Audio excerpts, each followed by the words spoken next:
Guys, remember this information I'm going to tell you is outside of the rut, has nothing to do, and is probably worthless inside of the rut. Not 100% worthless, but mostly, it's probably not going to work inside the rut when a rut's going on, or pre-rut, a little bit of post-rut. They're just so unpredictable. You never know what dough's going to be in heat and blah blah blah. So take that into consideration watching this video. Wow.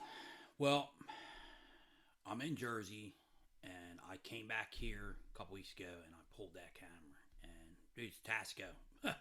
$28 Tasco from Walmart. I love them. I'm going to invest in a lot more of them. But I pulled that, and I got a hold of Jason, my buddy, and said, wow, okay, I know we're not in the right spot to pursue these deer because they're nighttime pictures. They're probably, most of them are probably a couple hours before first light, or actually a couple hours, even more, after the sun set, way after shooting light hours. So how are we going to figure out how to go after these deer? Well, we've come up with a plan on going after these deer during the late season because, as all the big boys say, and they are right, a lot of these older bucks stick to core areas, and they're very easily patterned during the late season after all the pressure's done.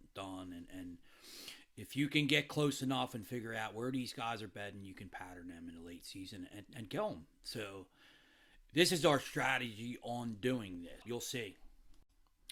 First thing you got to do is locate a buck you want to go after. That is the most important thing, and that's probably the most difficult one to achieve, is to finding a buck that you want to go after. The next thing you need is consistent long-term pictures. That means, like, you get a buck on camera, twice, 2, 3, 4 times a week, coming back and forth to wherever it is you're going or he is coming or going. What I mean by long-term consistent pics is you need to get this buck that you're after on there at months consistently, back and forth months at a time. Like, I put my cameras out in late June, and then I check them probably right before the rut or right during the rut. Like, I just checked these 2 weeks ago. You gotta let these cameras soak, because the longer you soak, the less human entry is in there, the more they're going to use that area. And if they're using that area, 2, 3 times a week coming through there across that camera, you got a pretty good pattern. So you got to leave it alone and let them soak long term. It's going to help in the end. Third thing you need to look at with with this kind of stuff is direction of travel, and who are they traveling with? Are they traveling with another buck? Are they traveling several different bucks? And where they're coming from, and where they're heading, and what times they're doing this stuff. So that's super important. You need to refer to the wind with everything with these bucks. They are going to bed with the wind because they're it's just how they do it, and especially where I hunt in these areas.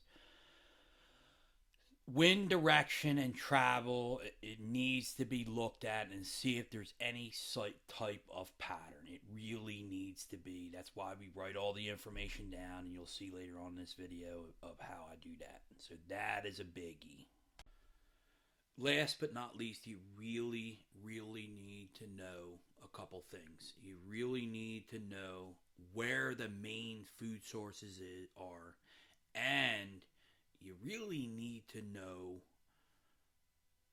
where bait piles are, other hunters, private food plots. I would really look into that. Like, any type of food source in that area, you need to know where that's at, because through that time of year, it's going to change their bedding up, probably, most likely, just a little bit, and you're going to be able to hone in on, okay, this time of year they're eating this, so they're probably bedding here. So here's how I do all this. I get my camera, I come home, I check it, and get all these videos in front of me, and then I go through them and I write them down one at a time as I'm as I'm checking date, times of the pictures, who's with that buck, what direction travel they're going or coming from, and what is the wind. I do temperature too, but I don't really pay attention too much to temperature more than wind and anything, because these bucks where I hunt is super high pressured bucks on these public properties in Delaware and New Jersey, and these bucks live by the wind. Weather stuff is pretty simple, man. But I go to here, go to more historical weather, very simple, and punch your zip code in. Like I'll punch where I'm at now, 251, Willis, New Jersey.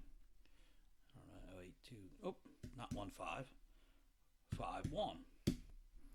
Wildwood, New Jersey. Let's view on, say, I want to go back to October 20th, 2021. View. Very simple. It's going to give you the temperature at, say you get a picture at 6 a.m.